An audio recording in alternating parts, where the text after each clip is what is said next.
platform.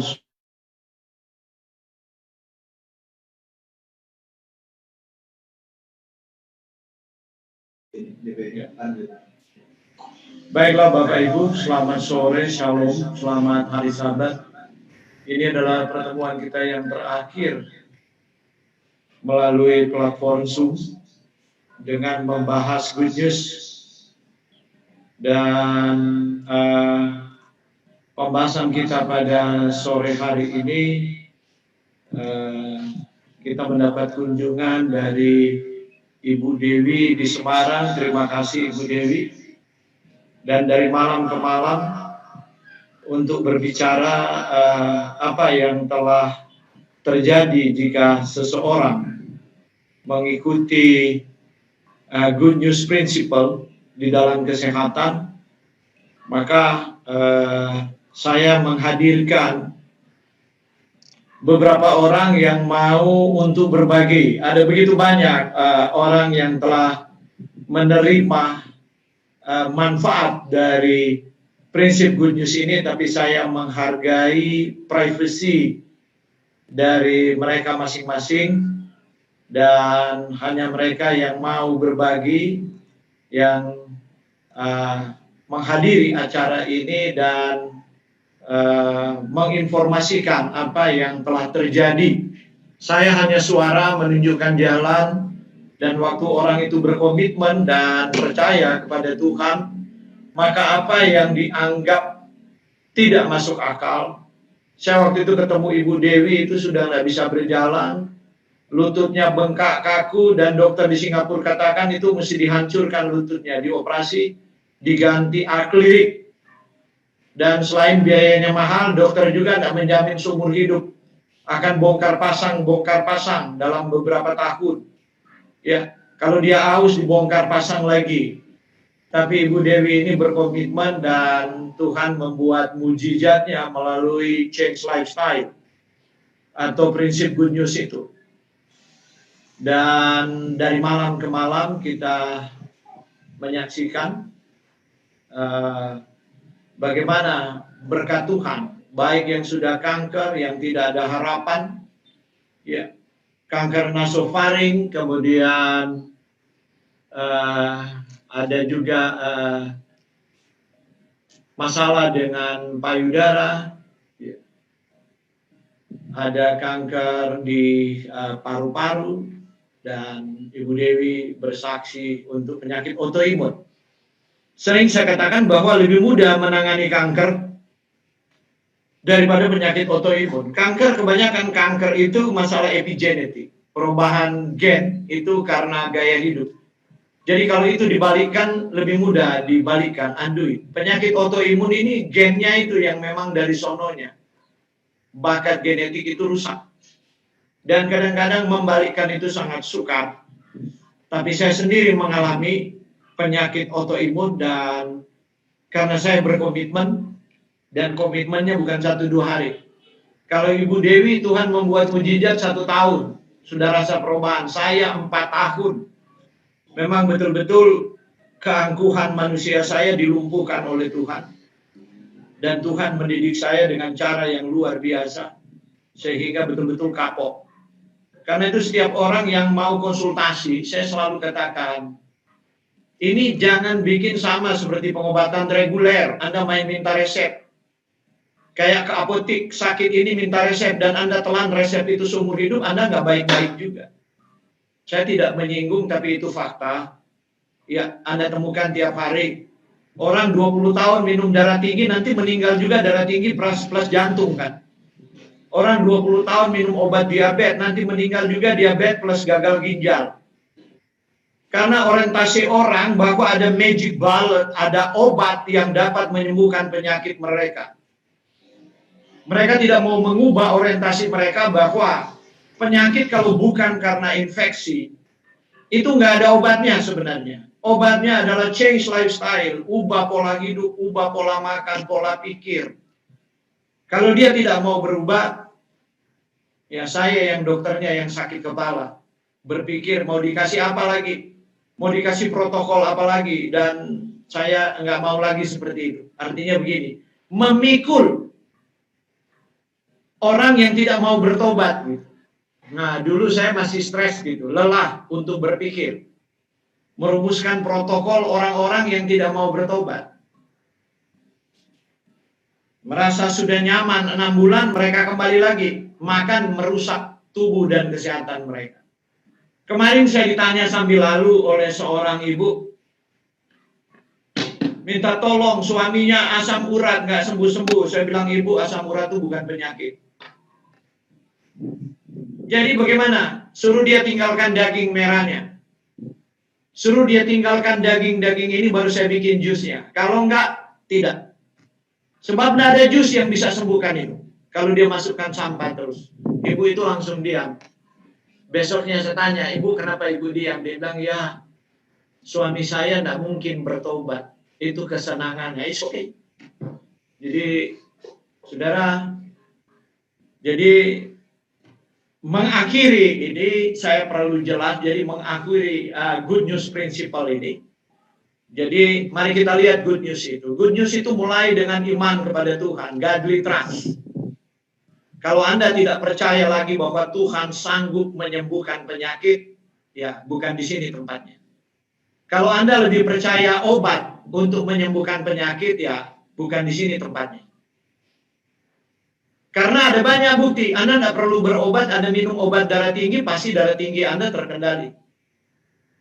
Anda tidak minum obat darah tinggi, Anda berdoa aja, tidak mungkin darah tinggi Anda terkendali. Dan itulah dunia kita.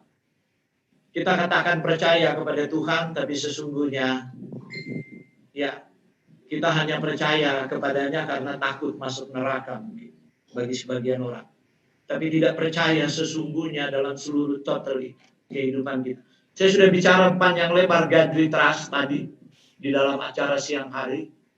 Dan saya mau lanjutkan dengan temperance. Obey temperance. Ini yang kita mau bahas pada sore hari ini. Bagian yang sangat penting untuk mendapatkan kesembuhan. Jadi bagaimana kita berpantang. Bagi orang yang sudah sakit, bagaimana dia harus berpantang. Sebab saya tahu bahwa ini bagian terberat bagi orang yang mau disembuhkan dengan natural medicine atau lifestyle medicine atau juga functional medicine. Itu sebenarnya tumpang tindih ya dalam pengobatan alamiah ya. Istilah-istilah itu muncul, natural medicine, lifestyle medicine, dan functional medicine. Nah, tubuh kita ya untuk mendapatkan kesembuhan, core-nya adalah intinya, pusatnya adalah percaya kepada Tuhan. Kalau Anda percaya kepada Tuhan, Anda akan terima Tuhan beri udara itu, ion negatif kita sudah bahas itu untuk menyembuhkan. Tuhan berikan sinar matahari secukupnya 10-15 menit. Ya, itu menyembuhkan. Tuhan memberikan olahraga, memberikan air bersih, memberikan makanan, memberikan tidur, dan temperance, bertahan. Obey temperance, berpantang atau pengendalian diri, saya coba memformulasikan seperti ini. Mungkin saja kita bermimpi untuk menaikkan mobil mewah seperti Bugatti Veyron, Ferrari Enzo, Rolls-Royce Phantom, Porsche Carrera, Lamborghini Murcielago, dan Bentley Continental. Ini obat-obat, bukan obat, mobil-mobil mewah yang sempat saya tengok-tengok aja sih di rodeo daerah Hollywood, daerah bintang-bintang film Amerika di sana. Ini mobil-mobil yang sangat mewah. Mungkin banyak orang bermimpi seperti itu. Tapi tidak satupun di antara kita yang terlalu gila mau menumpangi salah satu mobil tersebut dengan setang setir yang berputar terlepas dari rodanya. Karena pasti akan menabrak sesuatu dan hancur. Itulah kira-kira gambaran tentang pengendalian diri, temperance. Kita dapat mendadani tubuh dengan kemewahan pakaian, perhiasan, kosmetika, body shape, kecerdasan, keterampilan, pengaruh, dan kekuasaan, dan apa saja. Tetapi tanpa pengendalian diri seperti mobil dengan setir lepas dari rodanya, cepat atau lambat pasti akan terbaring tanpa daya dan hancur. Dan dunia di mana kita hidup, fokus orang hidup cuma di situ. Makan, pakai, rumah. Itu saja. Orang berlomba-lomba untuk membuat rumahnya semakin hari semakin megah. Berlomba-lomba untuk mengkoleksi pakaian semakin hari semakin mahal. Dan berlomba-lomba untuk makan semakin hari semakin tidak sehat. Tapi kesadaran nanti muncul saat penyakit tidak bisa sembuh. Bahkan banyak yang menyadari di ambang kematian. Sungguh menyedihkan. Dan jika Salomo hidup kembali di atas dunia ini, dia pasti akan berkata kesia-siaan di bawah matahari. Kemudian mobil yang membawa kita ke tujuan, yaitu tubuh ini satu-satunya rusak. Dan banyak orang setelah rusak baru menyadari. Tapi kesadaran itu datang terlalu terlambat saat semua obat tidak sanggup menolongnya, sistem biologi sudah hancur. Contoh orang kanker, orang stroke, orang autoimun. Dan sudah tidak bisa bikin apa-apa. Sayang banyak orang datang ke saya. Contoh diabetes sudah gagal ginjal, saya bilang nggak bisa minum jus lagi. Tapi tolong dong Pak, kita mau sembuh, kita percaya Tuhan mau sembuhkan, mau buat mujizat. Saya bilang enggak. Karena seluruh jus itu kalium tinggi. Bagaimana Anda punya ginjal sudah nggak bisa cuci kalium? Anda akan mati dengan serangan jantung. Kalau saya kasih jus, sudah terlalu terlambat. Ada banyak orang seperti itu. Padahal saya tahu orang-orang ini sudah 5 tahun itu mengikuti apa yang saya sampaikan, tapi sekedar dengar begitu. Kemudian berkomentar di belakang saya, Wawu Runtuh itu terlalu strict, terlalu mengada-ada dan sebagainya. Ya, itu pilihan. Obey temperance itu self control, pengendalian diri. Bahasa Old King James itu temperance. Bahasa Novum Testamentum itu ekrateia. Ek itu keluar, kratos dari dalam itu keras. Jadi itu sebuah pendirian untuk pengendalian diri. Orang-orang yang tidak bisa mengendalikan diri hidupnya hancur oleh zat-zat adiktif, diantaranya alkohol, narkoba mungkin, yang lain mungkin dengan makanan-makanan modern, dan yang lain mungkin tidak bisa mengendalikan diri dalam soal emosi atau amarah. Nah, pengendalian diri itu sebenarnya hanya saklar, on off. Jadi orang sebenarnya bisa memutuskan, saya mau marah atau tidak, saya mau pukul orang atau tidak, saya mau maki orang atau tidak, saya mau makan makanan ini yang bisa menyebabkan saya sakit atau tidak. Itu yang namanya self control, on off. Ya. Itu ada di wilayah kita. Tuhan tidak akan buat mujizat apapun. Sebab saklar itu telah diberikan kepada kita untuk on off. Sebab jika Tuhan melanggar prinsipnya, Tuhan membuat mujizat. Seseorang yang on terus menggunakan semua makanan yang merusak, berarti Tuhan bersalah kepada Adam dan Hawa. Karena Tuhan membiarkan mereka makan buah pohon larangan, sehingga mereka berdosa. Dan tidak ada teologi yang diajarkan Alkitab seperti itu. Karena itu saya sangat yakin, 15 tahun, saya berkhotbah interdenominasi untuk mengatakan hal itu. Sampai KKR kesembuhan ilahi berhenti di Indonesia. Tidak ada lagi. Dari berbagai denominasi saya bicara di mimbar mereka. Bapak, jika Tuhan menyembuhkan Anda sementara Anda dengan sengaja merusak kesehatan Anda dengan makanan dan gaya hidup, Tuhan akan sangat bersalah kepada Adam dan Hawa. Karena tidak mencegah mereka untuk memakan buah itu.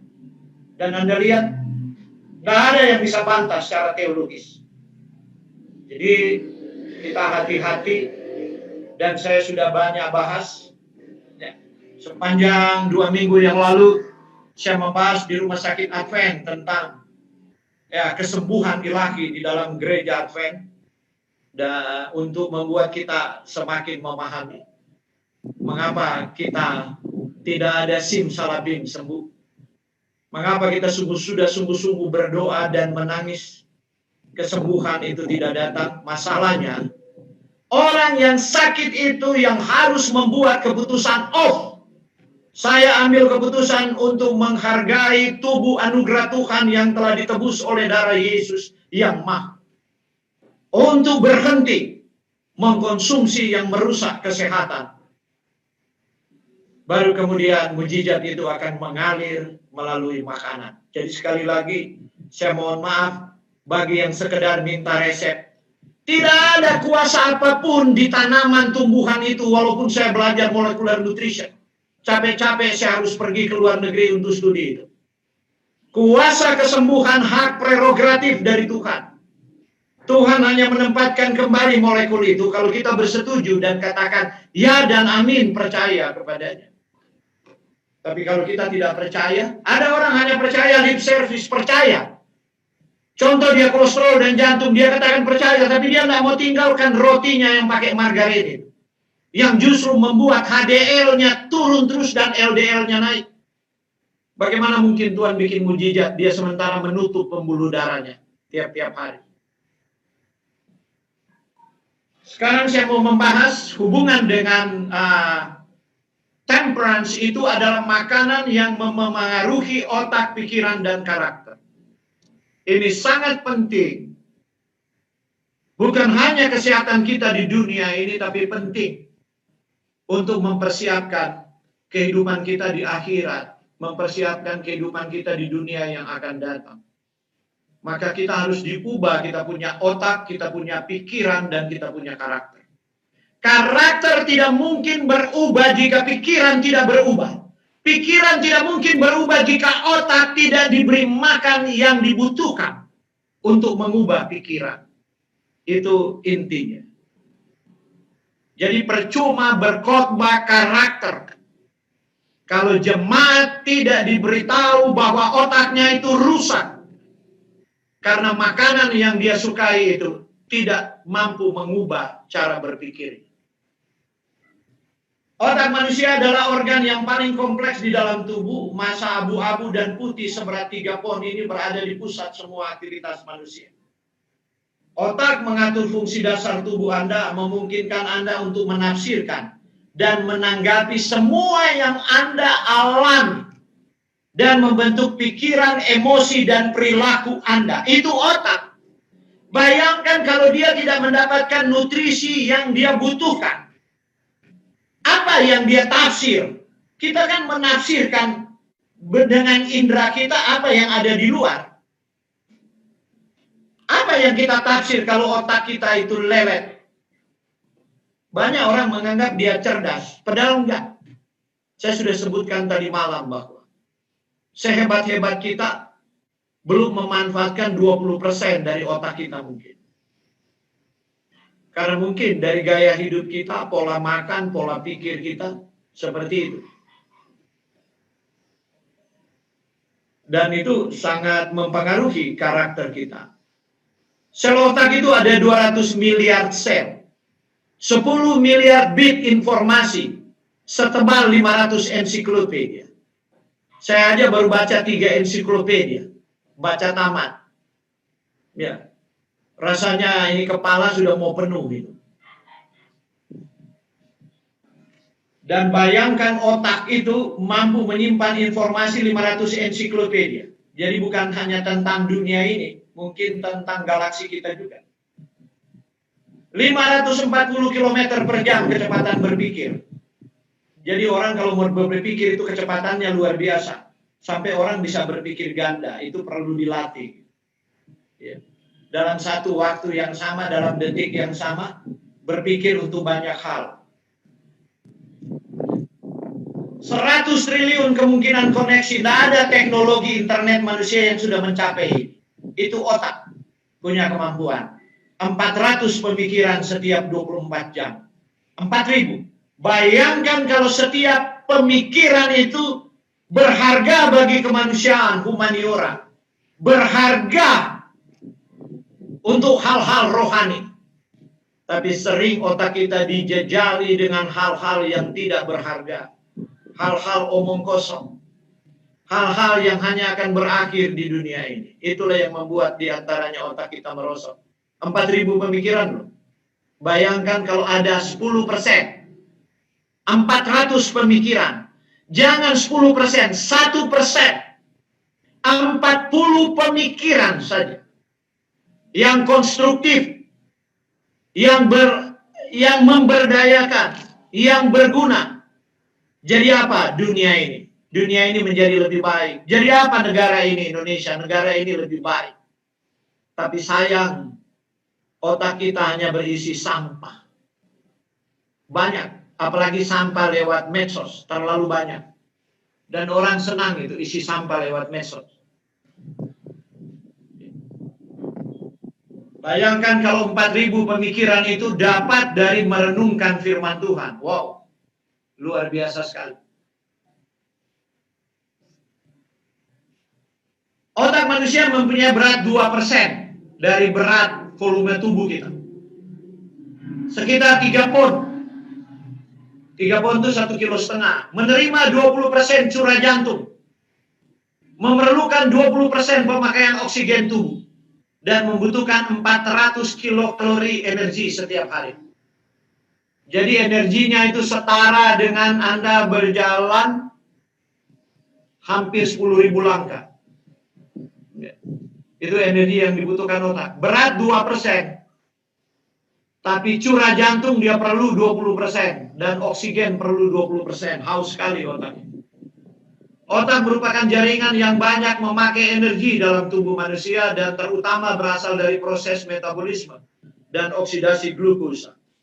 Jaringan otak ini sangat rentan perubahan oksigen dan glukosa darah. Aliran darah berhenti 10 detik saja dapat menghilangkan kesadaran manusia. Berhenti dalam beberapa menit merusak permanen otak. Bagaimana kalau orang darahnya sudah kental? Karena hobi makan margarin. Semua roti punya margarin. Hobi makan manis-manis, gula-gula. Hobi makan goreng-gorengan. Walaupun dia turunan jenius pun, otaknya lelet, melempem. Itulah.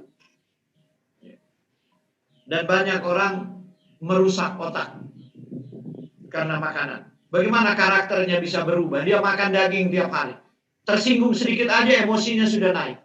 Dia kasih gula terlalu banyak di kepala. Maka ada dua kemungkinan. Dia jadi sangat cengeng, tukang menangis, sampai udah gede menangis. Itu otak badizi, orang Manado bilang, kalau banyak gula. Atau jadi pangmarah, sensitif, irritability. Terlalu banyak lemak, goreng-gorengan. Nah, hipoglikemia yang berlangsung berkepanjangan juga merusak jaringan otak. Hipoglikemia itu gula darah terlalu rendah, ujung tangan dan kaki dingin. Otak manusia organ yang unik dan dahsyat, tempat diaturnya proses berpikir, berbahasa, kesadaran, emosi, kepribadian. Secara garis besar otak terbagi jadi 3 bagian, neokorteks, korteks cerebri, sistem limbik, batang otak, dan mereka bekerja secara simbiosis. Bila neokorteks berfungsi untuk berpikir, berhitung, memori, bahasa, maka sistem limbik berfungsi dalam mengatur emosi, memori emosional, dan batang otak berfungsi vegetasi. Antara lain denyut jantung, aliran darah, kemampuan gerak atau motorik. Dalam bahasa yang lain, neokorteks bisa disebut korteks cerebri, bisa disebut fungsi luhur, atau bisa disebut human brain, otak manusia. Sedangkan sistem limbik bisa disebut mammalian brain, atau otak mamalia seperti otak anjing, otak babi, otak sapi, itu mammalian brain. Itu hanya mengatur emosi dan memori emosional. Dan otak vegetatif itu batang otak bisa disebut reptilian brain atau otak ular. Jadi kalau Anda di jalan raya bukan hak Anda untuk melintas, tapi Anda melintas dengan resiko ditabrak, Anda itu ular. Yang berfungsi hanya otak vegetasi. Hanya berfungsi adalah makan, minum, bernapas, seks. Itu saja. Dan banyak orang modern telah menjadi seperti itu. Seperti ular hanya tahu mematuk. Seperti kucing hanya tahu menggaruk dan curi makanan. Seperti anjing. Anjing sedikit tinggi ya bisa diajar. Karena anjing itu punya sistem limbik besar. Dia mengerti emosi gitu. Jadi kalau seorang anak kena marah sedikit, lari dari rumah, turun dari jendela, pergi dengan pacarnya, itu dia. Itu bukan anak itu bukan orang, itu anjing. Itu gampangnya begitu. Manusia punya neokorteks, korteks cerebri, human brain, di situ ada fungsi luhur. Dia berpikir, dia berhitung, dia punya memori, dia punya bahasa, dia mengkalkulasi. Tapi ada satu yang luar biasa. Sebentar nanti God's brain. Ya, kita akan bahas. Ketiganya bekerja bersama, saling mendukung dalam waktu bersamaan, tapi juga dapat bekerja secara terpisah. Ketika seorang bayi lahir, dia mempunyai 100 miliar sel otak yang aktif dan 900 miliar sel otak pendukung. Setiap neuron mempunyai cabang hingga 10.000 cabang dendrit yang dapat membangun sejumlah 1 kuadriliun koneksi komunikasi. 1 kuadriliun. Ya. Jadi 4 kali miliar kuadriliun. Ya.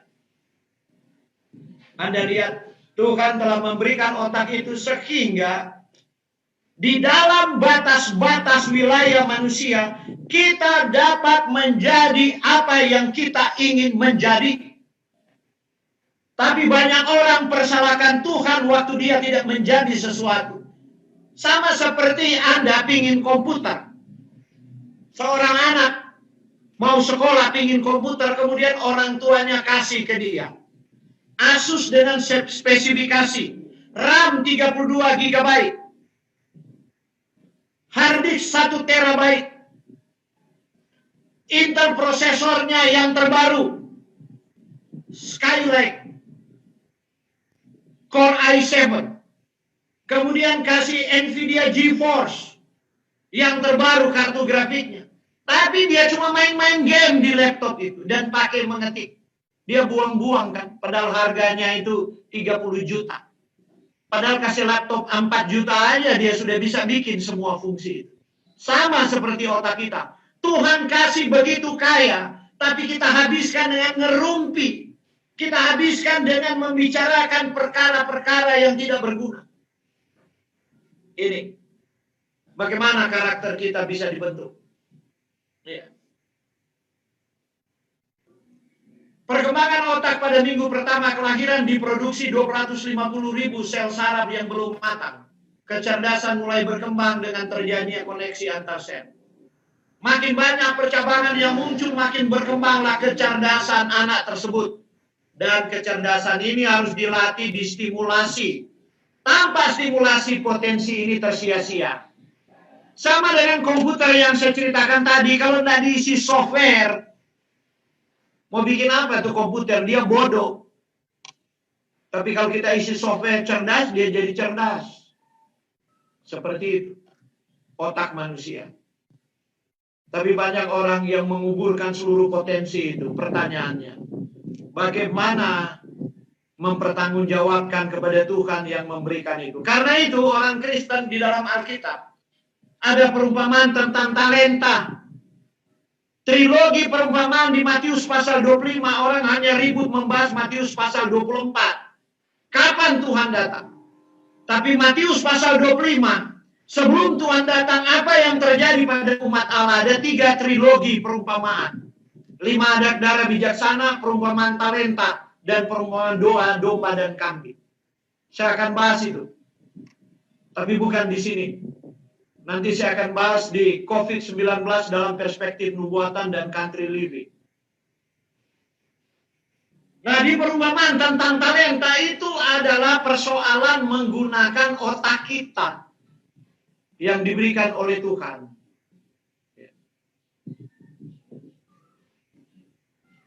Otak manusia mengatur, mengkoordinir gerakan, perilaku, dan fungsi tubuh, homeostasis seperti tekanan darah, detak jantung, suhu tubuh, keseimbangan cairan, keseimbangan hormonal, mengatur emosi, ingatan, aktivitas motorik, dan lain-lain sebagainya. Semua ada di otak. Ada 2 sel, sel glia dan sel neuron. Glia itu berfungsi menunjang, melindungi neuron. Sedangkan neuron itu yang membawa informasi dalam bentuk pulsa listrik yang dikenal sebagai potensial aksi.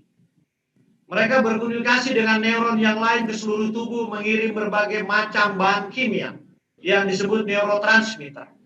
Dan neurotransmitter ini dikirim pada celah yang dikenal sinapsis. Dan neurotransmitter ini dirusak oleh gizi, oleh makanan yang kita makan, oleh stimulasi bahan kimia yang kita masukkan ke otak, oleh stimulasi permainan game. Ini neurotransmitter ini rusak. Neurotransmitter paling mempengaruhi sikap, emosi, perilaku seseorang antara lain asetilkolin, dopamin, serotonin, epinefrin, norepinefrin.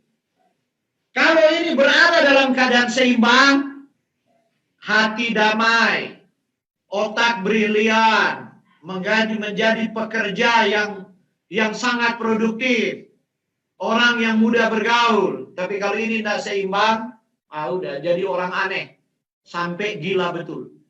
Ini cuma keseimbangan neurotransmitter ini, yang sekali lagi dipengaruhi oleh makanan dan gaya hidup. Anatomi otak. Jadi Tuhan buat otak ini begini. Jadi ada lobus occipital itu, ya. Kemudian ada lobus parietal itu daerah ubun-ubun. Occipital itu belakang kepala. Kemudian temporal itu di daerah telinga dan ke arah pelipis. Kemudian yang paling besar lobus frontal. Frontal lobe itu yang disebut God's brain. Otak Tuhan. Tuhan menggunakan otak ini untuk berkomunikasi dengan manusia.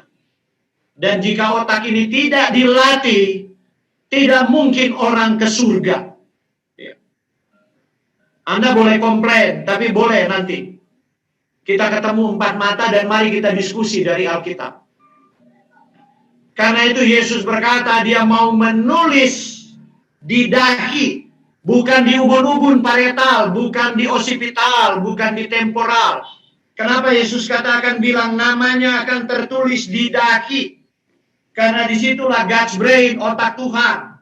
Otak inilah yang dapat merenungkan tentang Tuhan, tentang nasibnya, tentang hidup kekal. Otak ini.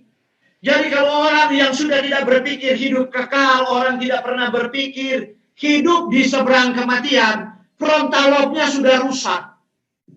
Bagaimana dia bisa bertobat? Saya mau bawa secara ilmiah, ya, apa yang kita sebut rohani itu.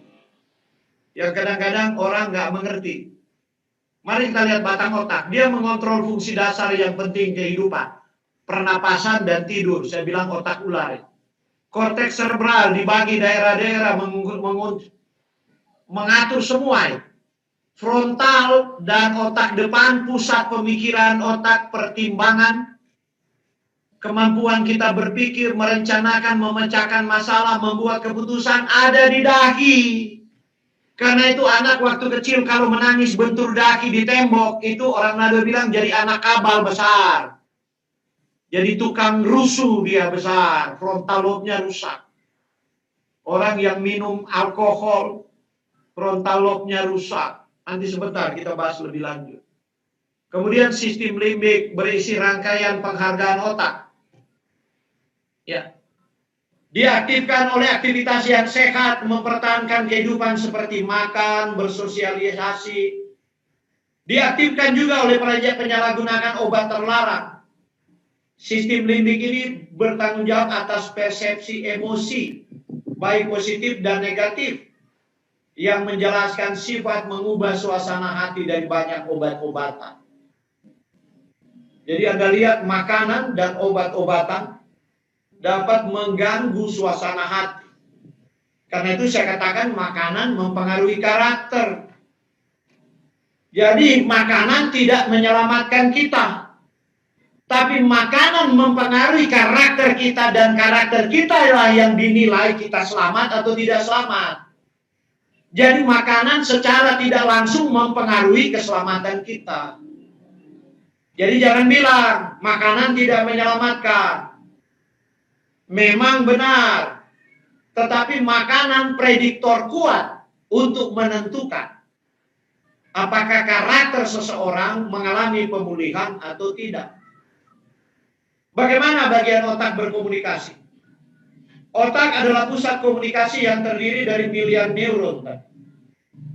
Dia mengirim pesan bolak-balik di antara struktur yang berbeda di dalam otak. Sumsum tulang belakang dan saraf di seluruh tubuh. Jaringan saraf ini mengatur segala sesuatu yang kita rasakan, pikirkan, dan lakukan. Neuron to neuron pengaturannya. Jadi sistem saraf itu mengirim, menerima pesan. Sel menerima, memproses pesan, kemudian kirim pada neuron yang lain. Kemudian neurotransmitter tadi messenger, yang ini yang dipengaruhi oleh makanan. dan zat-zat aditif, kopi, teh, soft drink, bahan kimia keras seperti lem ibon yang dihirup-hirup oleh anak-anak muda itu supaya mereka mabuk itu, alkohol. Nah, pesan-pesan ini biasanya dibawa oleh neuron, bahan kimia disebut neurotransmitter.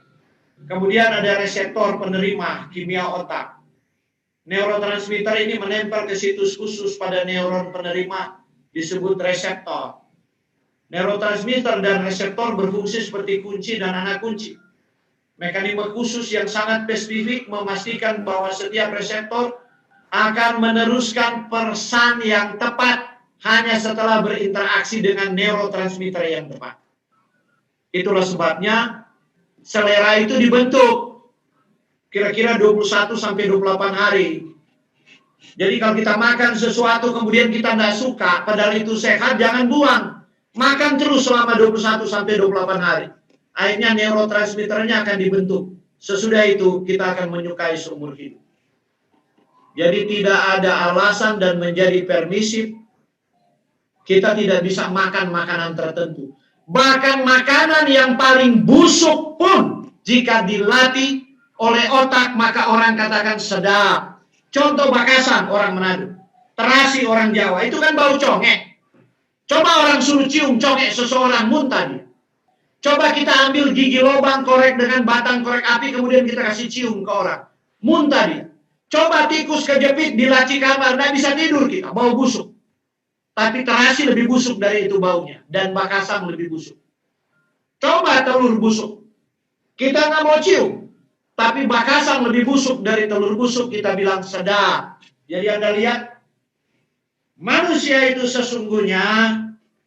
Ya. Otaknya itu rusak. Banyak otak orang modern. Bahkan ada suku tertentu. Mereka tidak bisa makan makanan binatang normal. Contoh misalnya kuda. Dia mesti kuburkan dulu tuh kuda 3 hari sudah mulai busuk. Mereka bawa ke sungai. Mereka cuci baru mereka makan. Waktu mereka masak sudah bau congek. Dan mereka makan. Karena itu di suku itu rata-rata tidak ada yang mencapai 40 tahun.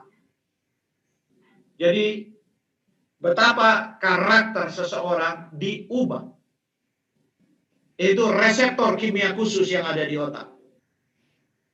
Jadi luar biasa otak kita karena kita kadang-kadang tidak mau belajar. Ya. Baru kemudian ada transporter terletak di neuron yang melepaskan neurotransmitter. Transporter ini mendaur ulang neurotransmitter, membawa mereka kembali ke neuron dan melepaskan mereka sehingga memastikan, bukan mematikannya, sinyal antar neuron. Untuk mengirim pesan sel otak neuron melepas zat kimia tadi ke ruang sinaps tadi, dia melintasi sinapsis menempel pada protein reseptor pada sel otak penerima menyebabkan perubahan dalam penerima pesan kemudian dikirim. Jadi contoh begini. Orang bule tidak pernah makan durian. Karena itu waktu cium durian dia mabuk muntah. Karena itu peraturan hotel tidak boleh kasih durian. Pesawat tidak boleh kasih durian, itu peraturan dari bule sana. Harusnya nggak usah peraturan di Indonesia. Orang Indonesia justru kalau cium durian kok air liurnya itu menetes-netes. Tapi kita ikut peraturan internasional. Tapi banyak bule yang di Bali kawin sama orang Bali, wah itu penikmat durian luar biasa. Sebelumnya dia muntah. Tapi karena istrinya selalu makan durian dan dia selalu lari kalau istrinya makan durian, lama-kelamaan dia nggak tahan. Hanya perlu 21 hari sampai 28 hari. Jadi tidak ada alasan orang untuk berubah pola hidup sehat. Nggak ada alasan sebenarnya. Jadi waktu di penghakiman Tuhan akan buka ini semua. Tuhan akan katakan begini. Maaf ya kalau di sini ada nama John dan Mary, itu nama umum. Hey John, hey Mary, ini otakmu. Tuhan Yesus bilang, aku membuat seperti ini. Tapi engkau tidak pernah melatihnya. Dan engkau menolak semua makanan yang telah kubuat untuk menyembuhkan dan menyehatkan. Jadi kira-kira apa? Layak kita enggak dalam penghakiman? Kita harus renungkan.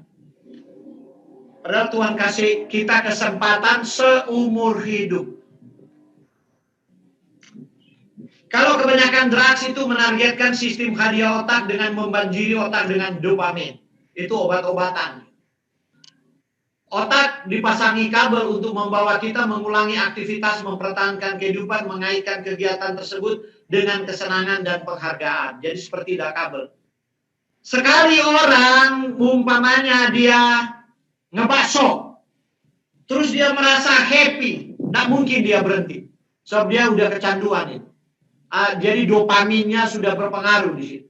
Karena itu kalau nggak ngebakso nggak bisa tidur. Orang Manado sekali makan gohu dulu. Maka walaupun dikasih nasihat, jangan makan gohu lagi, sudah keropos tulang. Jangan makan gohu lagi, ini gigi sudah rusak, tetap tidak bisa. Karena dopamin. Ini pengaruh dari kesenangan. Demikian juga dengan yang lain-lain. Saya juga dulu begitu mau berhenti merokok, 4 bungkus satu hari. Pagi-pagi itu saya habis 1 bungkus Filtra. Bentul 16. Jam 11 siang mesti Filtra. Kemudian sore mulai jam 3 Jarum Super. Habis itu malam soalnya enak semua semusti guda atau semusti Jisamsu. Sampai bolsak itu, kasur itu terbakar 2 kali. Untung nggak mati, pintu dikapak oleh ibu saya. 2 tahun dari jarak itu saya bertobat, kemudian dilawat oleh Tuhan. Akhirnya saya tinggalkan semua, saya dibaptis. Jadi sebelumnya saya seperti itu, jadi saya tahu betul mengenai bagaimana adiksi dari merokok dan alkohol dan kafein kepada otak saya. Kapanpun sirkuit hadiah ini diaktifkan, otak mencatat bahwa sesuatu yang penting sedang terjadi, perlu diingat. Mengajarkan kita untuk melakukan lagi dan lagi dan lagi tanpa memikirkan. Itulah sebabnya residivis tetap jadi residivis. Dan penjara tidak berhasil mendidik mereka. Mereka keluar untuk melakukan kejahatan lagi. Sebab nggak ada di penjara yang mau mempelajari ini. Ya, penjara hanya untuk mengurung mereka untuk sementara. Demikian juga orang yang kecanduan. Ya. Karena penyalahgunaan narkoba merangsang sirkuit yang sama, kita belajar menyalahgunakan narkoba dengan cara yang sama. Mengapa drugs lebih adiktif daripada reward alami? Nah, oke. Ketika beberapa drugs diambil, drugs ini adalah obat-obatan keras, ya. Contoh misalnya obat batuk kodein. Orang pakai kodein kalau batuk. Sudah nggak batuk, dia udah kecanduan kodein. Dia pergi ke apotik, minta resep lagi, padahal dia nggak batuk. Sebab kalau nggak dapat kodein, badannya nggak segar. Moodnya nggak bagus. Mereka dapat melepaskan 2 hingga 10 kali jumlah dopamin daripada yang diberi oleh reward alami. Seperti makan dan seks. Jadi reward alami itu kalau kita makan makanan tertentu dan seks itu dopamin dilepaskan. Dan dopamin dilepaskan itu memberi penghargaan kepada otak. Otak merasa puas dan bahagia. Jadi bahagia itu bukan hanya persoalan spirit. Dan hanya persoalan psikologis. Itu persoalan biokimia di otak. Biar mau bahagia, orang Nado bilang, di otak DP neurotransmitter tidak cukup. Biar so berjingkrak-jingkrak dengan lagu rohani. Tetap hati tidak akan bahagia. Karena dia punya makanan tidak diberikan. Dalam beberapa kasus ini terjadi hampir seketika, seperti ketika obat dihirup atau disuntikan. Dan efeknya dapat bertahan lebih lama daripada dihasilkan oleh reward alami. Karena itu orang-orang yang coba-coba menggunakan drugs, akhirnya mereka terjerat di sana. Efek yang dihasilkan pada sirkuit kesenangan otak mengerdilkan yang dihasilkan oleh perilaku alami yang bermanfaat. Dan pengaruh atau pahala rewardnya begitu kuat, sangat memotivasi orang untuk mengkonsumsi narkoba lagi dan lagi.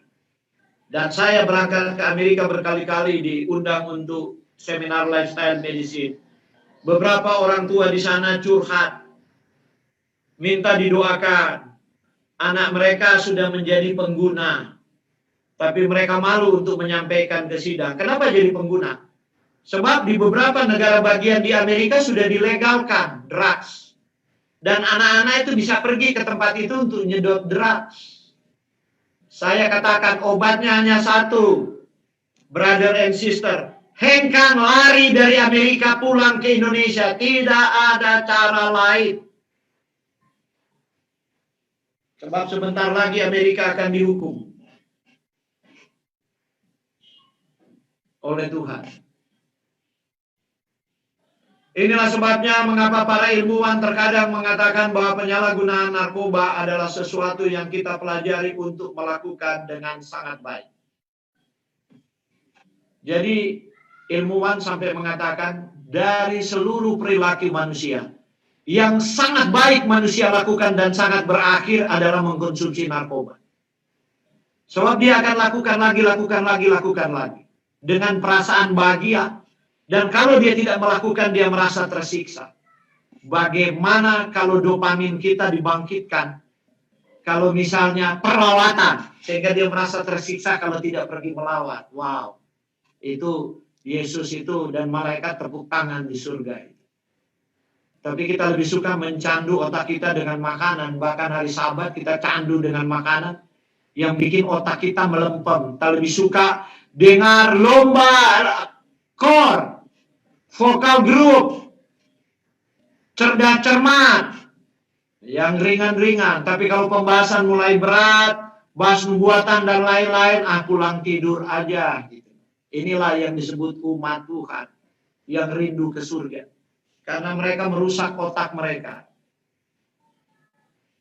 dengan mengacaukan dopamin.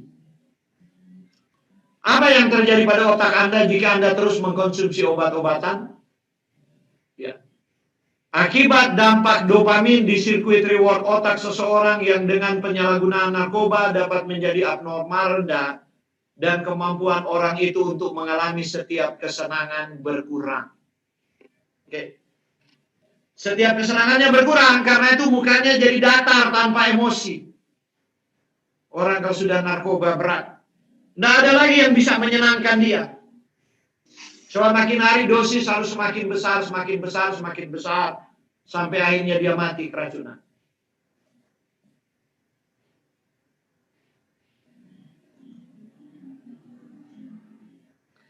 Inilah sebabnya mengapa orang yang menyalahgunakan narkoba akhirnya merasa datar, tak bernyawa, dan depresi. Dan tidak dapat menikmati hal-hal yang sebelumnya menyenangkan. Saya beberapa tahun yang lalu diminta oleh lembaga Dulos untuk membantu intervensi orang narkoba. Ya. Dan itu saya melihat muka-muka datar. Jadi kita gunakan prinsip alami semua good news dan banyak dari mereka tertolong, mereka mau belajar Alkitab dan banyak akhirnya sampai menjadi pendeta. Ya. Tidak ada cara lain yang bisa menolong otak yang telah membuat perasaan menjadi datar dan tak bernyawa. Jadi dia jadi kaku seperti robot, matanya menerawang kosong. Kenapa? Emosinya sudah datar, tidak ada lagi yang menarik perhatian. Karena sudah dirusak. Sekarang orang itu perlu terus-menerus menggunakan narkoba lagi, dosisnya makin meningkat. Untuk mencoba membawa dopaminnya kembali normal yang hanya membuat masalahnya semakin buruk seperti lingkaran setan. Juga orang akan sering perlu mengambil lebih banyak obat untuk menghasilkan dopamin yang lebih tinggi. Suatu efek yang dikenal sebagai toleransi. Itulah sebabnya sama dengan adiksi obat tidur. Kalau nggak perlu obat tidur, walaupun diresepkan oleh dokter, lebih baik meditasi kontemplasi, mengikuti prinsip good news, banyak tidak perlu minum obat tidur. Maka siklus tidurnya bisa berubah. Daripada tergantung pada obat tidur, dosisnya makin hari makin besar, tetap tidak bisa tidur. Karena mempengaruhi reseptor-reseptor pada neurotransmitternya. Peranan otak bagian depan yang saya sebut-sebut tadi, God's brain, atau frontal lobe, lobus frontale, prefrontal cortex, sama itu namanya. Nah, Anda lihat itu di dahi di depan. Anda lihat bagan otak ini dengan nama-namanya semua. Itu paling besar. Tuhan bikin pada manusia itu paling besar.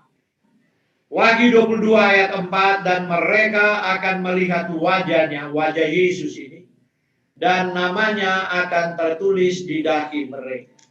Nama Yesus adalah karakternya. Ditulis di dahi kita, di prefrontal cortex, ya, atau frontal lobe, tempat di mana keputusan dibuat, fungsi luhur terjadi, ya, sehingga manusia dapat memikirkan, merenungkan nasibnya. Bahwa hidup ini bukan hanya di dunia ini, ada hidup di seberang sana. Walaupun belum pernah ada pengalaman ke sana, tapi dia mendapatkan berita dari firman Tuhan dan meyakini. Itu kalau frontal lobe-nya masih bagus. Sistem respon fisiologi pada stres akut dan kronik terdapat respon flight and fight, di mana berperan hormon epinefrin, norepinefrin, dan dopamin.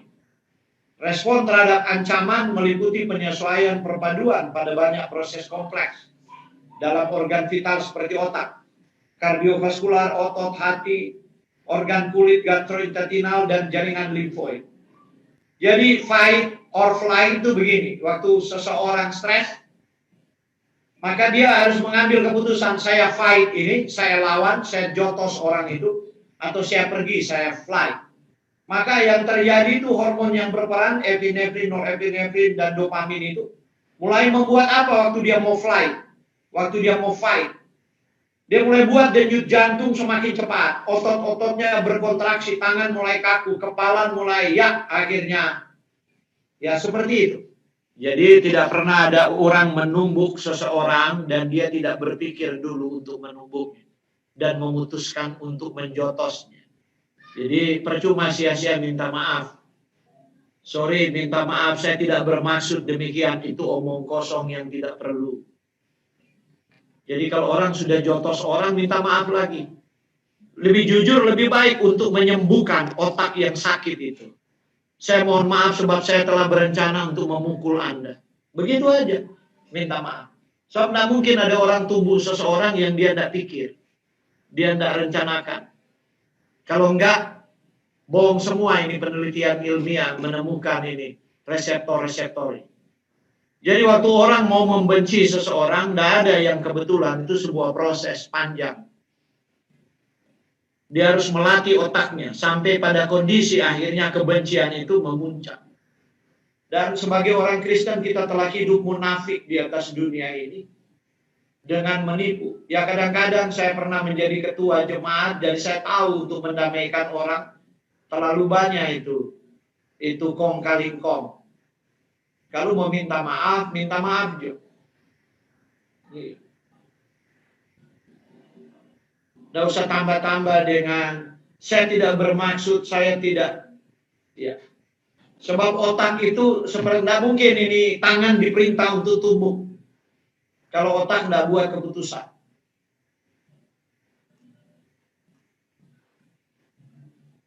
Sistem norepinefrin dan sistem serotonin normalnya menimbulkan dorongan bagi sistem limbik untuk meningkatkan perasaan seseorang terhadap rasa nyaman, menciptakan rasa bahagia, rasa puas, nafsu makan yang baik, dorongan seksual yang sesuai, keseimbangan psikomotor, dan bila terlalu banyak akan menyebabkan serangan mania. Nah, mania dalam hal apa? Ya, rasa bahagia yang terlalu mania sampai pingsan. Oh, ada orang bahagia sampai pingsan, ada. Ketawa sampai pingsan. Tapi orang katakan itu rohani. Holy laughter, ketawa suci katanya. Dari doktrin konyol yang menyimpangkan Alkitab. Karena mengharapkan manifestasi-manifestasi seperti itu. Padahal itu penyakit jiwa. Jadi kalau kita mengerti betul-betul mengenai fisiologi otak ini, kita bisa menilai semua ini. Aneh-aneh yang ada dalam kehidupan orang Kristen. Baru menyebabkan rasa puas. Kalau nafsu makan juga berlebih-lebihan, tidak berhenti-berhenti karena ada rangsangan yang tidak alami. Termasuk yang kehilangan nafsu makan sampai tidak mau makan. Sama itu masalah yang ada pada otak. Demikian juga dorongan seksual yang berlebih-lebihan. Iya kan? Itu semua sama. Yang mendukung konsep ini adalah kenyataan pusat-pusat reward dan punishment yang ada di otak pada hipotalamus dan daerah sekitarnya menerima sejumlah besar ujung-ujung saraf dalam sistem norepinefrin dan serotonin. Saya tahu ada psikolog besar Amerika yang mengubah Amerika dan budaya Amerika. Ya. Dia menulis itu tentang psikologi yang tidak mempertimbangkan masalah fisiologi otak. William James itu. Sehingga orang Amerika walaupun sudah bikin salah itu ya itu aja. Yang penting kata-kata itu minta maaf, kemudian bikin lagi, minta maaf, bikin lagi. Kemudian kata-kata yang menipu gitu loh. Jadi seperti engkau bisa, engkau dapat, betul, kelihatan mendorong, bersemangat. Dan ada banyak kata-kata begitu. Ya. Padahal otak itu perlu dua hal, bukan cuma kata-kata reward. Otak bukan butuh hanya reward, tapi punishment pada otak itu mengajarkan untuk membentuk perilaku. Contoh umpamanya sederhana. Kalau kita dengar William James, anak-anak itu waktu kecil kalau dia punya hal-hal yang dia buat yang tidak baik dalam pandangan orang dewasa, jangan dimarah gitu. Jangan ditegur, dia masih anak-anak gitu. Nanti sebesar baru tegur, sudah terlambat, tidak bisa dibengkokkan lagi. Harus diajar, otak itu akhirnya dia mengerti perilaku ini menyebabkan rasa tidak nyaman pada orang-orang dan dia juga tidak nyaman sehingga dia tahu ini nggak bisa. Ya. Contoh anak kurang ajar gitu, dianggap biasa malah dianggap lucu. Anak baru umur 2 tahun, angka-angka rok. Semua perempuan punya rok, kalau datang dia angka-angka begitu. Mungkin dia mama kasih ajar begitu. Orang anggap lucu-lucu gitu. Anak kecil masih kecil, kalau duduk-duduk itu pegang-pegang. Hal-hal yang nggak boleh-boleh begitu. Tapi ya, begitulah orang belajar psikologi kadang-kadang yang meninggalkan, nggak belajar fisiologi otak, akhirnya nggak bisa diubah setelah besar. Dan itulah saya katakan bahwa karakter itu bukan persoalan perubahan 1-2 hari. Banyak orang pikir nanti Tuhan mau datang baru bertobat. Nggak ada pertobatan seperti itu. Ekonomi boleh ada lompatan kuantum, bisa dibuat. Iya, tapi jangan pikir ada lompatan kuantum dalam perubahan karakter. Itu perlu waktu dari hari ke hari, bulan ke bulan, tahun ke tahun. Sampai kemudian kita dikunci bahwa otak kita tidak akan berubah lagi karena telah dilatih. Demikian juga dalam soal makan. Ya. Orang pikir nanti sudah masa kesukaran, baru kita bertobat, bertarak. Akan terbukti kelak, kata pena inspirasi, bahwa banyak akhirnya tidak bergabung lagi dalam rombongan mereka yang setia cuma gara-gara leher. Karena ternyata mereka tidak dapat mengendalikan lehernya di masa kesukaran. Kerusakan sedikit saja pada otak akan membawa dampak yang luar biasa pada seseorang, seperti operasi otak akibat stroke. Pasien yang pernah mengalami stroke setelah sembuh mengalami perubahan kepribadian. Karena itu lihat orang stroke, kepribadiannya berubah. Sampai kadang-kadang kalau suami stroke, istrinya mengeluh, aduh suami saya tidak kenal lagi begini-begini. Saya bilang, ya Bu, harap maklum, sudah bukan dia lagi, otaknya itu udah berubah. Dulu dia sabar begini, sekarang kok begitu, maki-maki terus, tidak sabaran, dan kasar dan sebagainya. Ya itulah akibat dari stroke. Otak yang pernah mengalami pendarahan, trauma misalnya seperti akibat stroke ataupun operasi otak depan, atau bagian ventromedial akan timbul gejala si pasien akan kehilangan moral, tata krama, tidak mendudukan diri pada posisi semestinya. Jadi kalau Anda lihat orang yang seperti itu frontal lobe-nya rusak. Ya biasalah itu anak-anak muda yang nongkrong-nongkrong, minum alkohol dileput, tidak tidur malam hari, lama-lama kemudian mereka berubah. Dari hanya sekedar sosialisasi, akhirnya mulai jadi geng. Dari sekedar geng kenakalan biasa, udah mulai jadi kriminal. Jadi seperti itu. Seorang laki-laki bernama Gage, usia 25 tahun, bekerja di Barrington, New England, mengalami kecelakaan kerja ketika sebuah besi baja menembus kepalanya dan merusak prefrontal cortex. Ia lolos dari maut setelah operasi maksudnya. Tapi setelah sembuh malah menjadi orang baru, dari yang ramah, tidak mudah marah, dan disiplin menjadi orang yang kasar, mudah tersinggung, dan tidak disiplin. Gage berubah menjadi orang asing yang kehilangan aspek moralitas. Jadi, begini. Ada seseorang sering berkata begini, "Sir, siapa dulu kita ke teman ini setia sekali di kebenaran. 15 tahun orang tidak baku dapat, dia sudah jadi lain sekali, berubah, kemudian jadi begini." Saya bilang, DP otak sudah rusak. Apa bisa dibalikan lagi? Walahu alam. Saya bilang, saya tidak tahu. Kasih karunia Tuhan selalu ada, tapi kalau dia sudah berlari, melampaui garis batas kasih karunia, maka dia berada pada point of no return. Tidak dapat kembali lagi. Jadi ada orang-orang yang akhirnya mereka tidak bisa kembali lagi karena otak mereka udah kadung rusak. Tapi ada yang bisa kembali lagi sebab otaknya belum rusak. Dan tidak berarti bahwa otak rusak gila ya.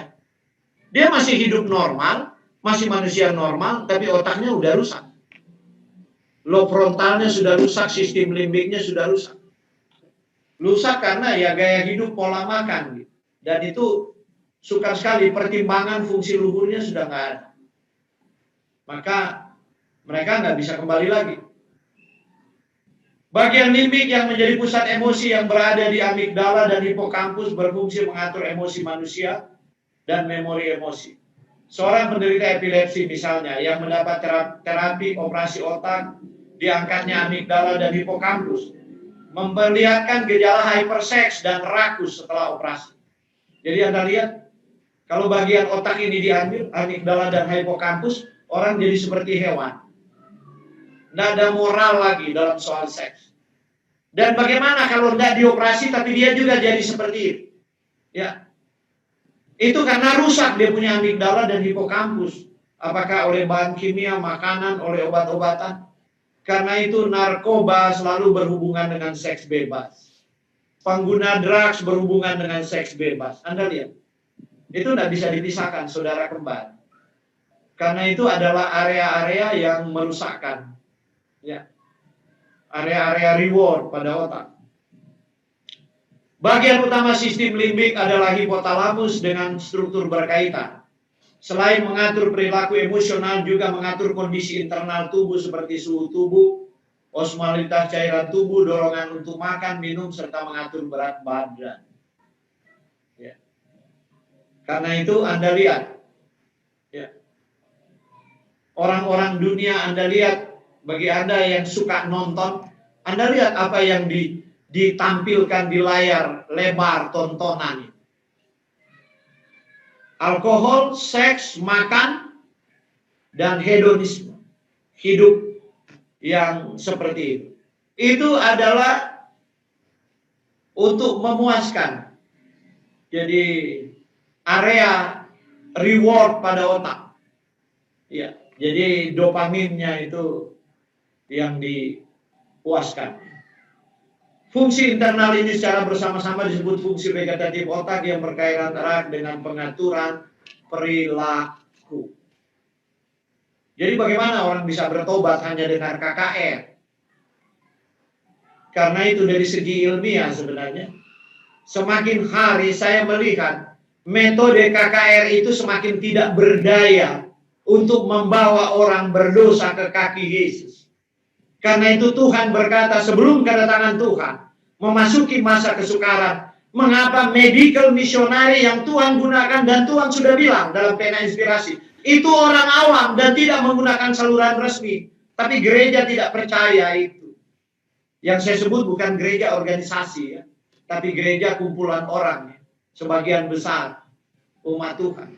Sebab Tuhan mau menjamah orang berdosa yang sudah rusak otaknya dengan ubah gizinya, ubah pola hidupnya, baru karakternya bisa diubah, baru dia bisa menerima kebenaran. Tapi kita lebih suka main altar calls. Itu populer toh di abad 18, abad 19, dan abad 20 awal. Tapi dunia sudah semakin rusak.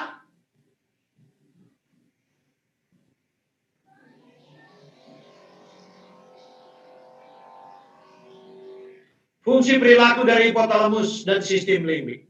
Perasaan pada hipotalamus lateral tidak hanya mengakibatkan timbulnya rasa haus dan makan, tapi juga besarnya aktivitas emosi binatang seperti timbulnya rasa marah hebat dan keinginan berkelahi. Jadi Anda lihat, hipotalamus lateral itu tempat yang mengatur rasa marah hebat dan keinginan berkelahi, juga rasa haus dan rasa lapar. Itulah sebabnya kadang-kadang suami yang kelaparan sudah capek dikerja mengamuk di rumah kan? Itu dia. Anak yang kelaparan banting pintu, lempar piring. Begitu kan yang kita lihat, itu dia. Sebab itu di tempat yang sama, gudangnya sama. Jadi manusia yang lapar akan jadi beringas. Dan di masa kesukaran, pena inspirasi sudah tulis, jika umat Tuhan tidak keluar dari kota besar yang dihukum oleh Tuhan, karena mereka telah keras hatinya, maka mereka akan mengalami kebinasaan kota besar dan kejahatan kota besar. Kenapa kita disuruh country living? Jadi saya mau bicara dari segi neuroanatomi dan fisiologi otak. Ya. Bagaimana bahasa pena inspirasi itu harus kita terjemahkan. Banyak orang yang pandangnya, oh nanti kita berdoa, berpuasa supaya kejahatan nggak datang. Padahal pena inspirasi sudah tulis. Akan dihukum bersama-sama.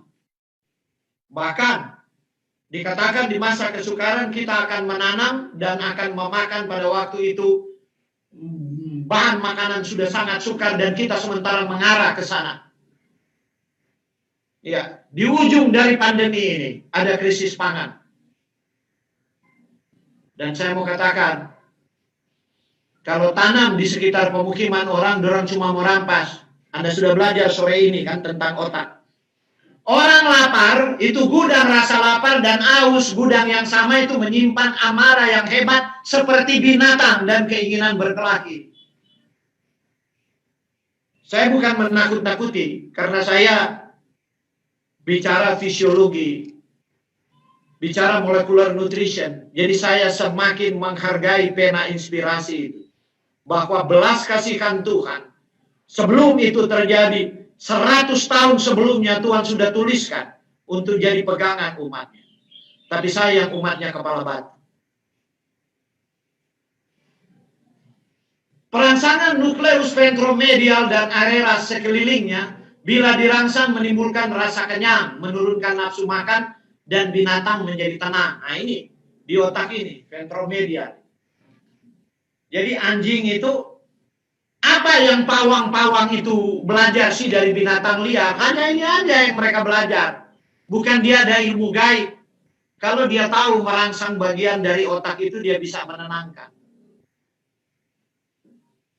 Perangsangan pada zona tipis dari nukleus paraventrikular yang terletak berdekatan dengan ventrikel ketiga, bila disertai dengan perangsangan pada area kelabu di bagian tengah mesencephalon, merupakan kelanjutan bagian hipotalamus berhubungan dengan rasa takut dan reaksi terhukum. Jadi kenapa ada anak yang selalu dirangsang bagian itu, maka sampai besar pun dia selalu merasa takut dan terhukum. Tidak berani tampil di depan banyak orang, selalu duduk paling belakang, gitu, sembunyi di kamar dan sebagainya. Jadi Anda lihat, dorongan seksual dapat timbul bila ada rangsangan pada beberapa area hipotalamus, khususnya pada bagian besar anterior dan posterior hipotalamus. Saya nggak mau bahas itu, bahaya. Oke. Hipotalamus ini mewakili 1% saja dari massa otak ya, tapi bagiannya luar biasa.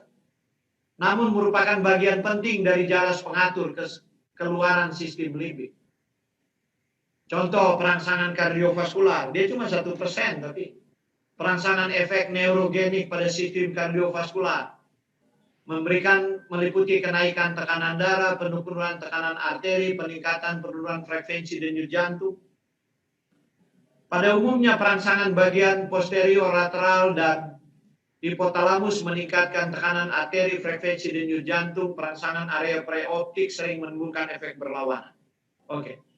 Pengaturan gastrointestinal itu saluran pencernaan di mana perangsangan hipotalamik lateral berhubungan dengan pusat lapar. Bila daerah ini rusak, maka pada percobaan binatang akan terjadi kehilangan nafsu makan menyebabkan kematian karena kelaparan, lethal starvation. Jadi, kalau di bagian hipotalamik lateral tadi itu dia rusak, maka orang sudah nggak mau makan. Sampai kemudian dia mati. Pusat kenyang terdapat di nukleus ventromedial. Bila daerah ini dirangsang dengan listrik, pada binatang percobaan akan menghentikan makanannya dan benar-benar mengabaikan makanannya. Bila area ventromedial ini rusak secara bilateral, maka binatang menjadi rakus dan terjadi kegemukan yang hebat. Jadi ada orang-orang gemuk tertentu yang walaupun sudah belajar bahwa itu tidak sehat, tetap rakus. Apa artinya? Bagian ventromedialnya telah mengalami degenerasi dan rusak. Dia akan berhenti kalau dia sudah mati. Jadi sebelum itu terjadi, jangan rusakkan nukleus ventromedial dengan makan yang tidak teratur. Menurut seorang ahli bedah otak di Amerika, Phil Yanur Ramachandran, bahwa ada gut spot di lobus temporalis. Orang mengaku ateis secara lisan, tapi hati kecilnya pasti akan mengakui bahwa ada Tuhan yang mungkin tidak dia rasakan. Karena memang adanya gut spot di bagian temporal manusia menunjukkan bahwa Tuhan sebenarnya telah memperkenalkan dirinya pada manusia. Tapi kadang-kadang manusia lalai dan tidak mau mengakui kebenarannya. Jadi Phil Yanur Ramachandran ini banyak bicara tentang the science of spirituality. Jadi menarik sekali. Anda bisa klik di YouTube. Saya banyak belajar dari dia. Ya. Mengenai apa yang disebut rohani itu. Oke, ini fungsi bagian-bagian otak yang sudah dibahas. Ini tabelnya. Ada frontal, temporal, parietal, non-dominan, occipital. Ini fungsi-fungsinya. Frontal itu untuk penilaian kepribadian bawaan, keahlian mental kompleks, abstraksi, membuat konsep, memperkirakan masa depan. Ini di frontal, di daki, di mana Yesus katakan, aku akan menulis namaku di dahi mereka. Karena itu fungsinya untuk penilaian, untuk kepribadian, karakter, keahlian mental kompleks, abstraksi. Jadi ada orang yang sudah tidak bisa abstraksi, mulai menurun di belok frontal. Kadang-kadang anak dan istri saya selalu komentar begini, susah mau dengar papa lagu nada syair. Sebab semua lagu saya lagu klasik, lagu nada syair. Kemudian saya bilang ke anak istri saya kalau dengar lagu ini, saya seperti merasa saya ada di lautan lepas, saya ada di gunung. Ada banyak kata-kata karena kemampuan abstraksi itu. Ya. Nah itu saya sementara melatih low frontal saya untuk menjadi lebih sensitif, untuk menilai. Ya, itu bukan terjadi begitu saja. Ya, seperti komputer tadi itu harus dilatih, harus diasah terus sehingga kita menjadi sangat sensitif. Kita punya frontal lobe sehingga kita mampu menilai sesuatu dengan sangat baik. Termasuk mampu menilai sesuatu yang memperkirakan masa depan. Termasuk ya mempelajari nubuatan dan melihat momentumnya. Itu dilatih, diasah itu. Bukan cuma sekedar baca Alkitab kemudian kita mengerti. Ya, dan kita tidak punya kepekaan.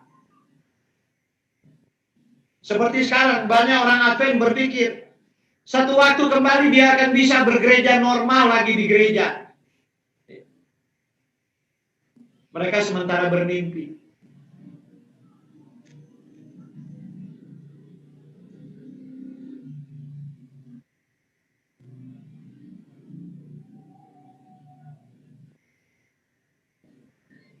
Ini lob frontal kita. Oke, trauma otak bagian depan dari Pinhas Gates tadi. Nah, ukuran frontal lobe sekarang, manusia dan binatang. Kucing cuma 3,5%, karena itu kucing, biar bawa di salon kucing, kasih pakai daster pada dia kalau kucing perempuan, kasih lipstick pada dia, tetap dia curi ikan di atas meja. Tetap dia berak sembarangan, bau kayak kucing.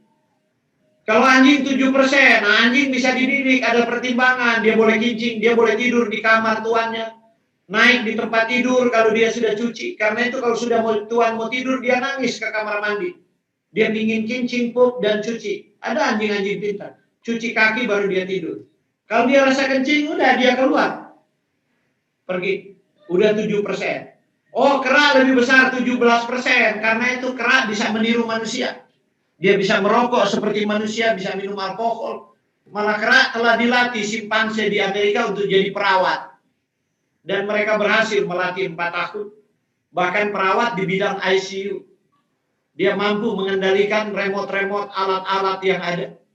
Udah dilatih. Dan manusia 33%. Karena itu saya sering bercanda begini. Kalau kita diberikan frontal lobe untuk pertimbangan tadi, fungsi luhur dan sebagainya, melihat masa depan, tapi hidup kita seperti kera, kira-kira Yesus mau lihat orang bagaimana?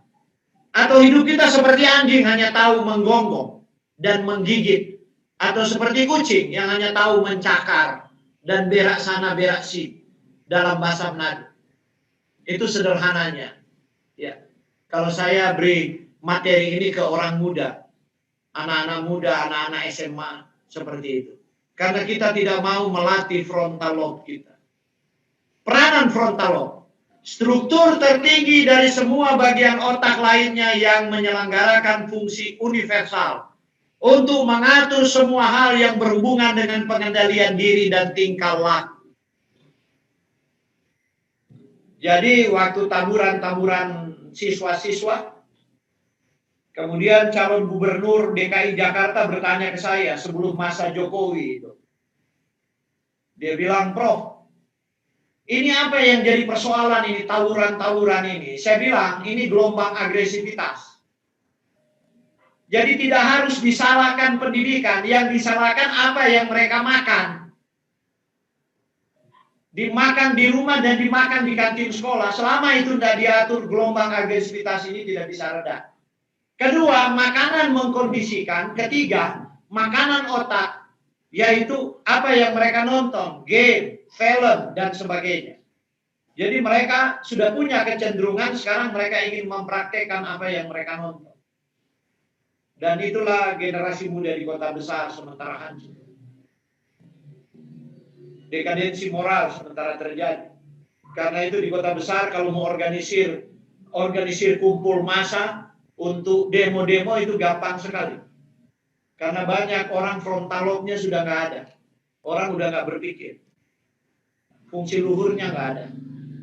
Orang boleh nama besar, boleh punya pendidikan, tapi kalau frontal lobe tempat fungsi luhurnya tidak bekerja, nggak ada guna itu gelar. Itu nama. Sebab yaki kera pun bisa dididik kok. Di Thailand malah di Thailand kera dididik untuk petik kelapa, bawa ke gilingan kelapa dan bikin minyak kelapa. Jadi dia nggak perlu pekerja. Pekerjanya adalah kera liar yang dia latih. Bisa. Sehingga memalukan jika manusia tidak bisa menjadi lebih baik dari itu. Dan Tuhan buka semua di akhir zaman ini, sehingga manusia dapat menilai dirinya sendiri. Peranan penelitian ilmiah menunjukkan bahwa frontal lobe adalah tempat kedudukan spiritualitas, moralitas, kemauan, dan pengendalian diri. Jadi, di negeri ini, jika saya lihat ada kelompok massa, kemudian tidak bisa mengendalikan diri, dan kemauannya terlalu kuat dan mengarah hampir seperti hewan, maka sudah pasti moral mereka dan spiritual mereka meragukan. Walaupun berjubah agama. Gitu. Itu hanya kamuflase saja. Sebab dari sisi otak frontal lobe sudah cacat. Sebab tempatnya sama. Itu persoalannya. Jadi kalau tempatnya sama, orangnya kalau spiritualitasnya baik, moralitasnya baik, kemauannya itu bisa dikendalikan, temperance, pengendalian dirinya itu luar biasa. Seperti itu.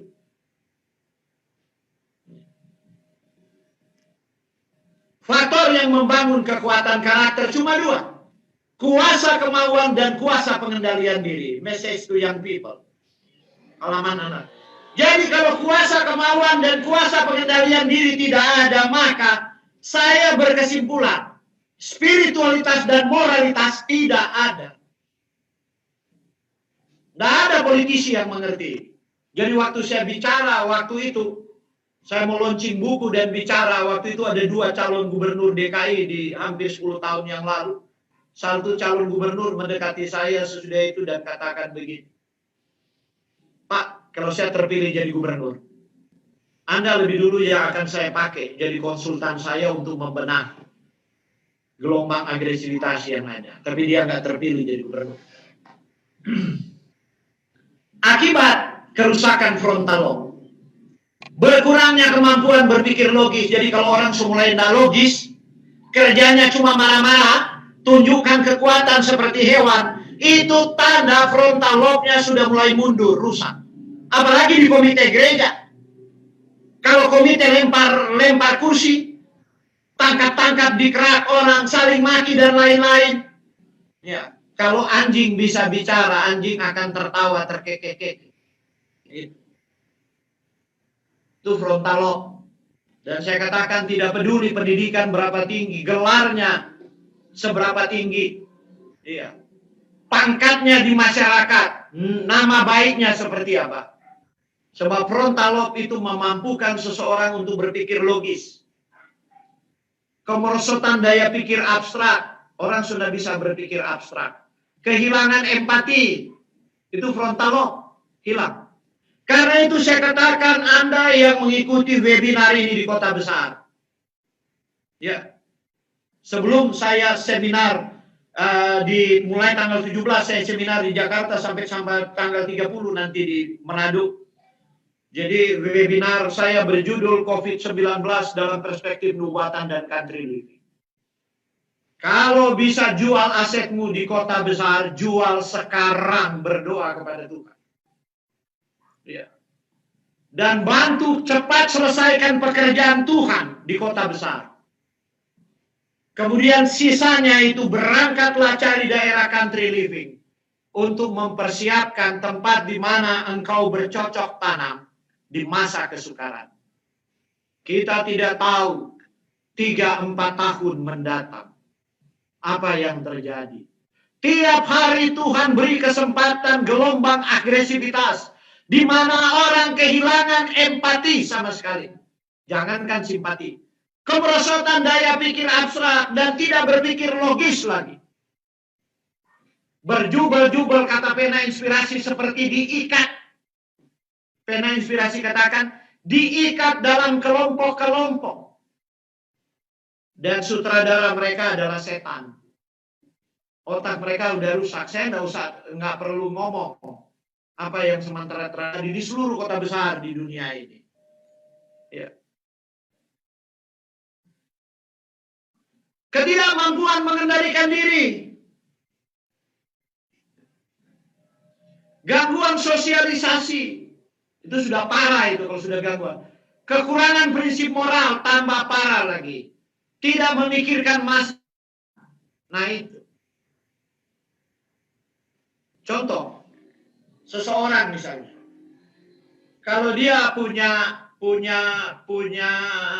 mampu berpikir masa depan, dia akan merangkai begini. Kalau saya bertindak seperti ini logis nggak kira-kira?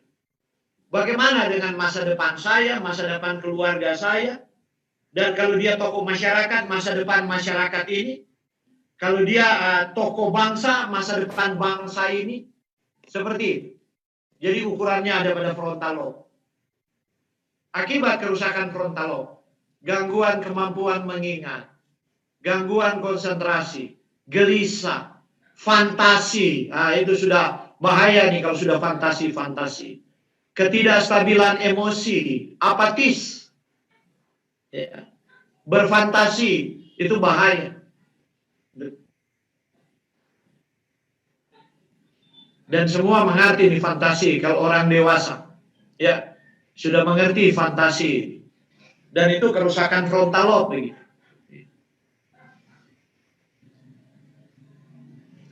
Perusak frontal lobe, trauma, hipertensi, tekanan darah tinggi, merusak frontal lobe. Hipnosis, Anda lihat orang kalau dihipnotis, malah orang senang sekali itu ditayangkan di televisi. Lagu rock, adiksi akibat tidak bertaraf. Ya. Jadi musik merusak frontal lobe Anda. Musik apa yang Anda sukai akan membuat Anda bisa merenungkan masa depan dan kekekalan atau tidak. Ya. Jadi ubahlah musik Anda sebelum terlambat. Jika musik Anda merusak frontal lobe, walaupun Anda ada di dalam gereja, setiap sabat Anda dalam ritual, saya sudah khotbahkan tadi siang. Ya. Banyak umat Tuhan hanya sabat itu sabat literal, sabat ritual, sabat liturgi. Tapi makna sabat sebenarnya jauh daripada itu. Dan kita sudah akan berdiri untuk memberitakan sabat yang benar. Ya. Tapi saya mau tekankan lagi, bukan sabat lunar. Tapi sabat istana waktu. Sabat pembenaran oleh iman. Sabat di mana waktu yang tidak berdosa telah diintervensi oleh Yesus karena kematiannya pada hari sabat. Jadi waktu kita merayakan hari sabat itu di atas dunia berdosa, kita katakan ya dan amin Tuhan Yesus. Saya percaya bahwa dosa bisa diselesaikan di dalam dagingku.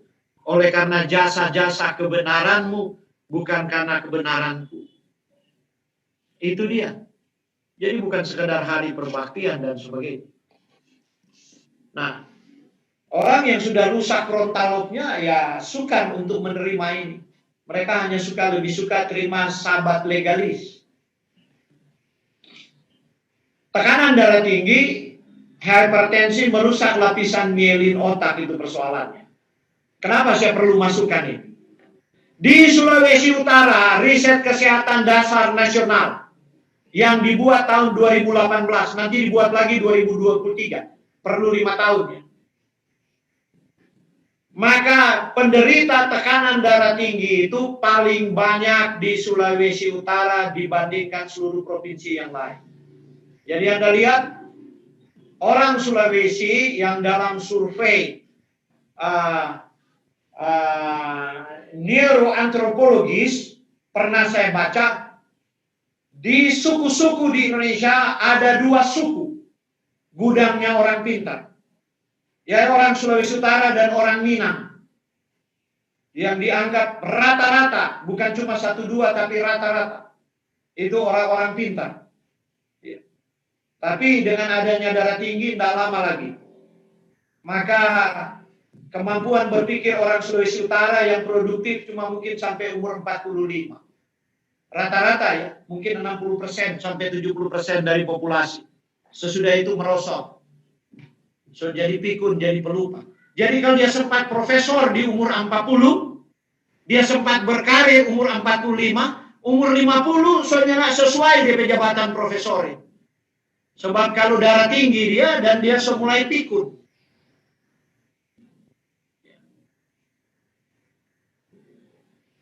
Hipnosis.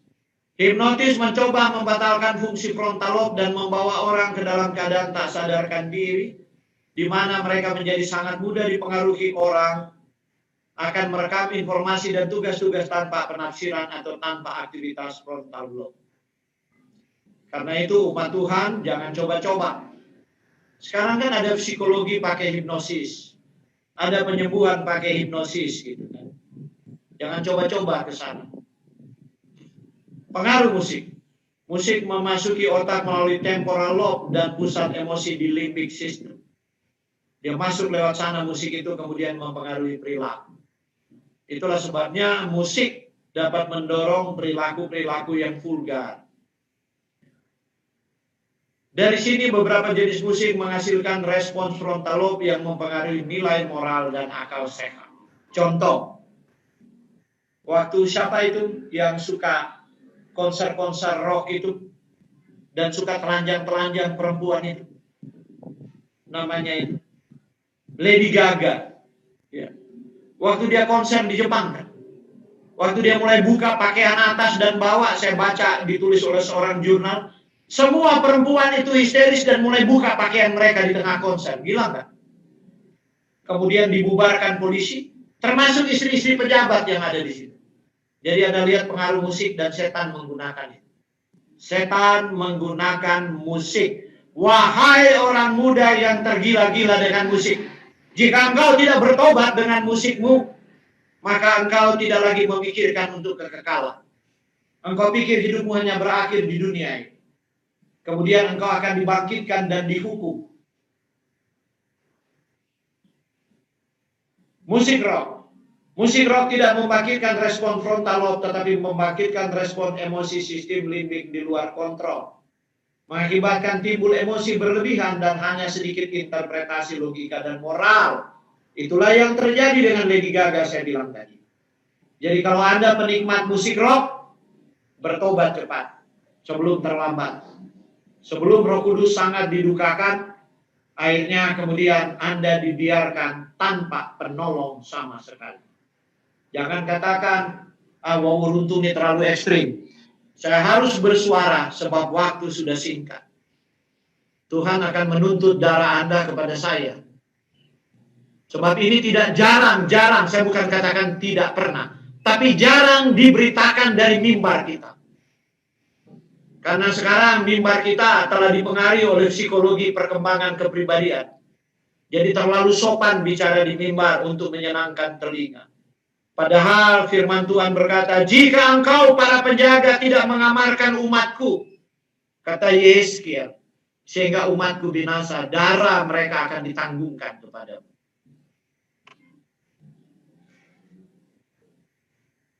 Adiksi.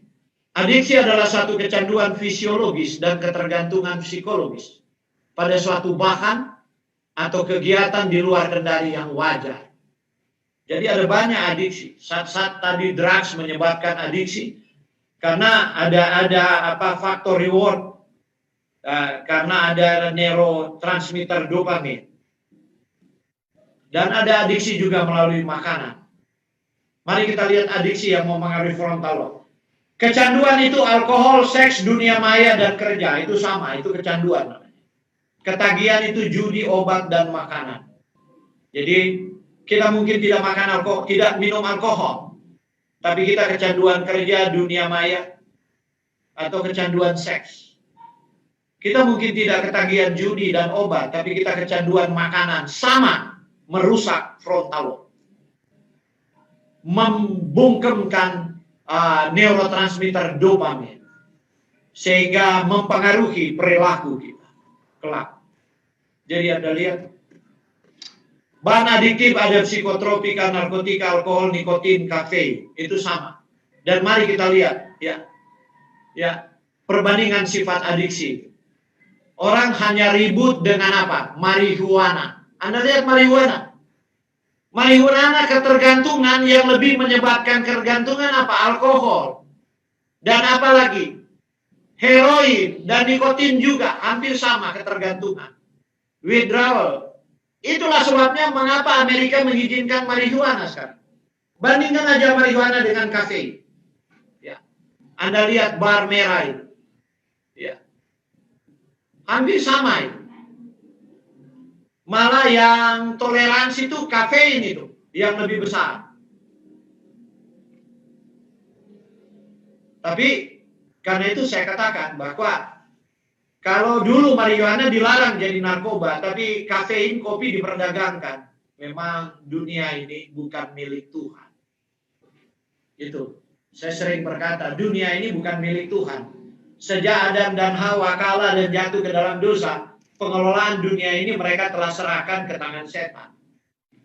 Karena ukurannya kita nggak bisa dengan itu.